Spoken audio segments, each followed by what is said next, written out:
Are you listening to the voice of Satan, the deceiver?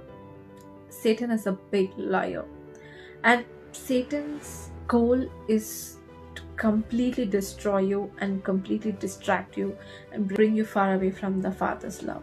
So it will act like a well-wisher to you, but it is not at all a well-wisher. It is a trap, and you believe whatever you see, but it is a lie. This world is a perishing world. It's mesmerizing us with the worldly attractions and worldly things, but this world is going to perish one day.